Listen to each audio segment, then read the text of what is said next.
So, maybe you're sitting at home bored because of some global epidemic and you're thinking to yourself, man, I wish I could play Dungeons and Dragons in a few hours past, and you're thinking, man, I wish I could run Dungeons and Dragons. Maybe I should try my hand at being a DM. And you absolutely should. Being a DM, running the game, making quests, world building, all of this is a lot of fun, although sometimes it can be rather daunting. So I'm going to show you how I go about DMing, the thoughts that go through my head when I'm building my worlds, and hopefully you'll be able to draw some ideas and some inspiration from this. The first thing I do to start DMing is think of the setting. Where is this adventure going to take place for your players? This can get very complicated very quickly if you're not careful. If you start thinking about continents and countries and the political intrigues between these, then you can easily drown yourself in the paperwork of world building.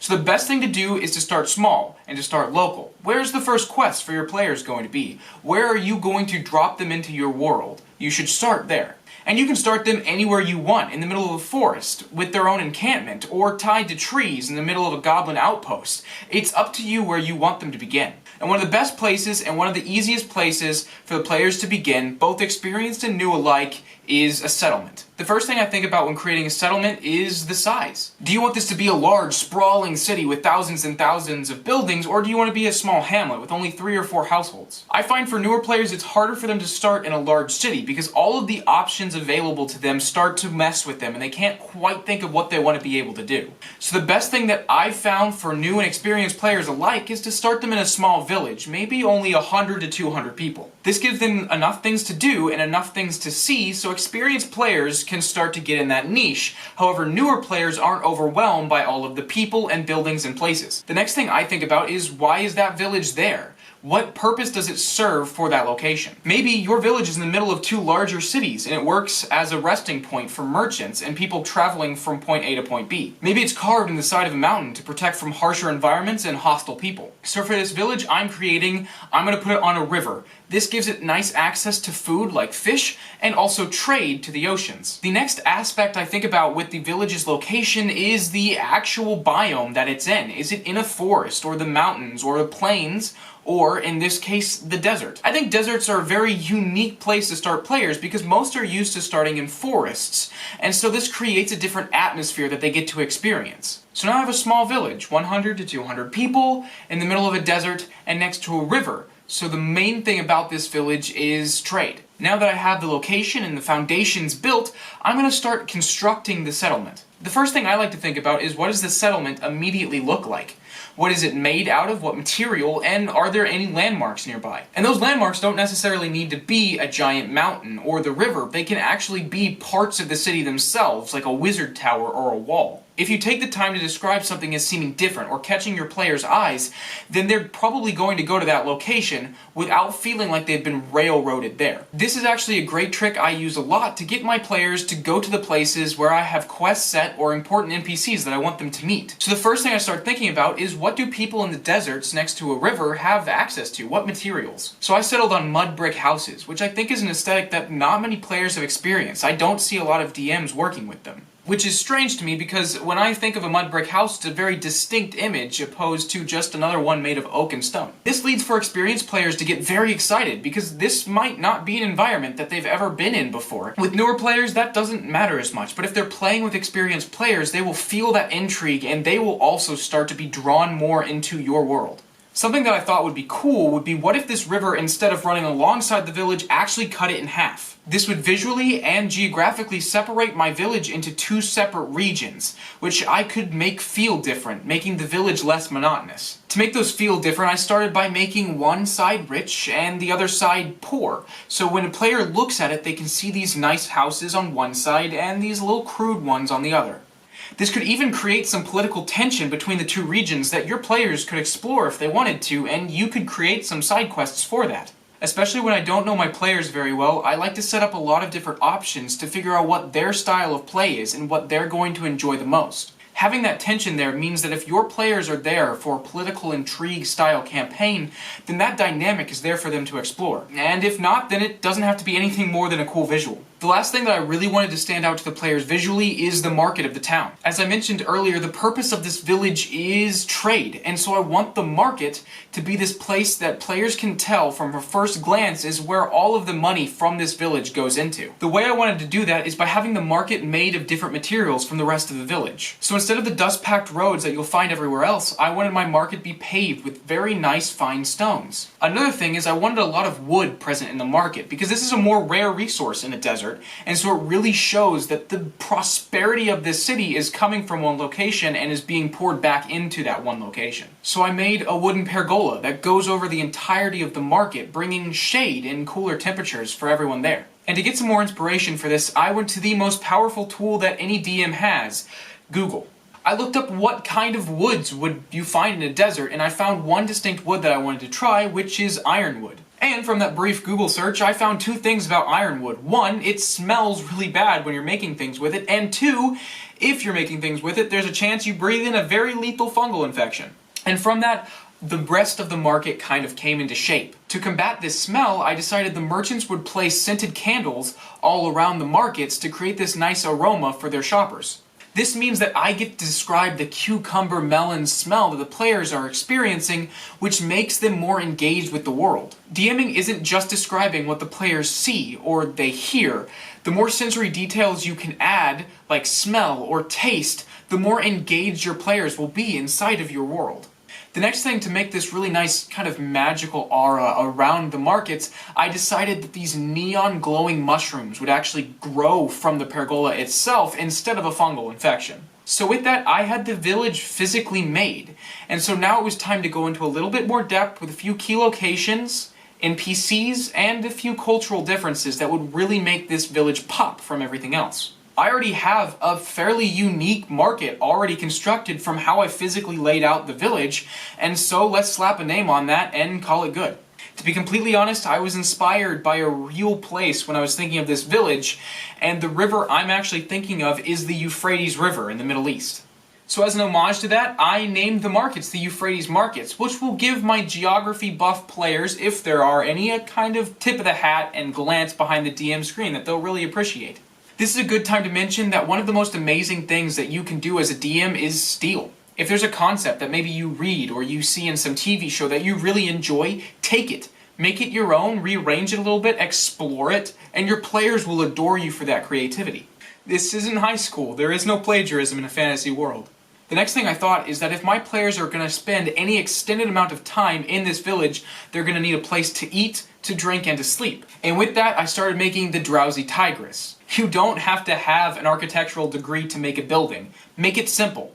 The Drowsy Tigress is a large building with a square courtyard in the middle with this kind of gnarled mesquite tree. Your players will start filling in those gaps, and if you want to go in more in depth with the ornamentation along the sides, the windows, or what have you, you're absolutely welcome too. But I found for the most part, players will start to get bored if you really go in depth with how a building looks. So I found for this description the best thing to do is to be brief and general. What I like doing as a DM to make every tavern feel different is to have a signature drink. So I went to Google again and I found Polk, which I thought really fit with the desert kind of feel. Polk is a milk-looking beverage that has a very viscous consistency and is made out of fermented agave. Also, it has this sour, yeast-like taste that you can describe to your players if they order and drink one. The last thing about the Drowsy Tigress I wanted is that I put it on the rich side of town.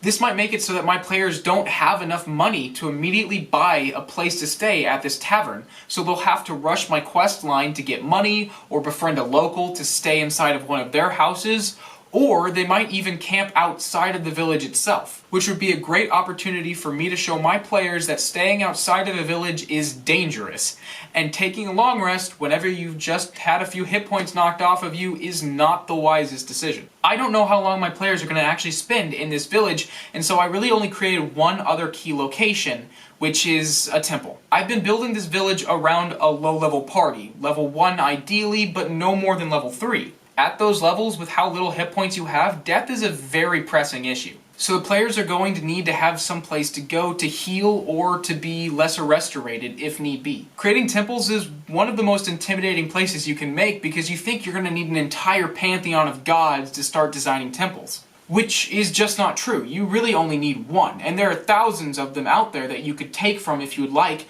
or if you wanted to create your own, you could do something very quick and very simple. Earlier, I was looking up livestock that would be ideal for the harsher desert environment, and I found Demera sheep. So I took the term Demera, I made it into a name, Demaris, which I looked up, and it turns out to be a Greek name that means gentle. So I figured, how about we make that our goddess, the goddess Demaris, the goddess of plenty. Something I'm going to mention a little bit later is that this is an agrarian village, and so they would have a more agrarian goddess. So I gave her a title, the goddess of plenty. She brings bountiful harvests and gentle weathers. Then I started thinking of iconography for my goddess, sort of like the cross for Christianity. So I thought about a woman who had gouged her own eyes out, sort of Oedipus Rex style. Spoilers, I guess, for an ancient Greek tragedy. So what if Damaris was the blind watcher? She looks over and protects agrarian lifestyles. Having that iconography I just created for this very simple deity makes it feel more deep and dynamic, and will make my players think that I put more time and effort into making this goddess than I really did. So back to the temple, it's a medium-sized building that has more of an open feel and a domed roof. That's really all I need to say about the building, and players will start to fill in that picture in their own head. To make it a little bit more unique, I'm not going to have any pews or aisles inside of this temple, but instead these little places where people are allowed to kneel or sit, to meditate, to pray, or to watch the preacher give a sermon. The last thing to really bring home that iconography is that on the far wall of the temple there will be a giant tapestry that depicts a woman who is gouging her eyes out. And that's really all it takes to make a temple that feels dynamic and well thought out, even if it really isn't. Let's move on to maybe a few key NPCs. I'm not going to go into depth over every NPC I've made because generally it's the same questions and same premise I approach of creating any other NPC. The place that I start with making key NPCs is the actual locations I've already made. There's a market, so I'm going to need merchants, and I'm going to maybe need a customer or two. There's a tavern, so I'm going to need a barkeep and maybe a few patrons. Someone has to run this settlement, and maybe they have an assistant or two, and so I make those up front. Then if I have any quest lines, like maybe a local farmer is getting his crops stolen by a nearby group of bandits, so I create that NPC as well. The NPC I'm going to talk about is Oswin. He is the human cleric that works at the Temple of Damaris. So the first thing with NPCs is their purpose, and for Oswin, that is as the priest of the Temple of Damaris. Then I go into what they look like. What gender are they? What race are they? And do they have any defining characteristics that would really stand out to the players? Oswin is just a human male, so I wanted to give him something more unique so that he stands out from the other clerics that the players will encounter along their adventure. So maybe my head was already in the Oedipus Rex kind of realm of the world, but I started playing around with Oswin being an oracle for Damaris. The last thing I wanted to do is really make the players feel unique and powerful in my campaign setting. So the most powerful spell that Oswin can cast is Lesser Restoration, which is a level 2 spell. At level 1, this will make Oswin a little bit more powerful, but not Bounds more so. And if the players stay long enough, then they get to see from his point of view them come from weaker than him to stronger than him. As a player, I really liked feeling that development as a weak level 1 to a godlike level 20, and as a DM, I want to give my players that feeling. So to make magic and abilities more unique and the players stand out from everyone else around them, I really want to limit the use of magic in my world. If players run into a lot of magically adept people, like clerics that can cast True Resurrection, then they start to feel a little bit more useless. Like, why aren't they on this adventure instead of me? They're obviously more powerful. So after I've created key locations and NPCs, I like to think about how does this village really stand out? How do the locals live their daily lives differently to make this village seem unique from every other settlement that the players will experience? For starters, I thought about having tax collection be this really big ordeal. A bell is rung and you start to see the villagers hurriedly scattering to the nearby buildings. And an NPC, maybe one that I want the players to meet but they haven't yet, will come out to collect the players and bring them into one of their nearby buildings. Once the players are inside, there'll be this kind of pregnant pause and they'll hear this knock at the door before the person who brought them in takes a bunch of gold coins and passes them underneath the door frame. If the players look outside, they'll see this figure kind of cast in shadows wearing a black cloak and they'll immediately think, oh, maybe this village is being oppressed. This is the BBEG. But in reality, it's just the village trying to conceal the identity of the tax collector. It's a smaller village, everybody kind of knows everybody, and they don't want the tax collector to be treated any differently, whether that be violent intimidation or monetary bribes. This will make my players question what they think they know, and remind them that they are not in the real world, they are in my fantasy world, and things happen a little differently here. This isn't necessarily even something I need to use throughout the story, but maybe there's a lull in character introductions, and I need something to spice it up, and this is a great way to do it. I think as a DM it's important to have things on the back burner like this that can expedite the story and get players back on track. And not only that, but if I don't use this in this village, then maybe they'll go on to another village and it'll happen there. You can always repurpose your ideas and change them to fit different environments. The next thing I wanted to do to create some more complexity to the religion that I had created earlier is give a kind of nighttime ritual that the villagers would undergo. So I created the ritual of Damaris's light, which is essentially villagers taking a single lit candle and placing it outside the front doorway to their home. This is a cultural belief that most of the people in this village would have, that the light would fiend off pests like locusts or gnolls that are in the area. This could be something unique that I describe to my players when they first see this village, or maybe even when they're going to sleep later, that gives some vibrancy and reality to the world that they're in. The last thing is the agrarian sort of lifestyle that I mentioned earlier. I wanted this to be a very horticulture-based society, so each building would have a small garden alongside it that creates enough substance for the household. And on the rich side, there's actually a few pastures with the Damara sheep that I mentioned earlier. Little things like that make each of your settlements distinct and help them to not meld in with one another. And with that, I'm going to describe it to my players. As you plunge further into the desert, the sun slowly falling behind the horizon in front of you, taking the intense heat with it, which is only replaced by a chilled breeze that pushes at your backs.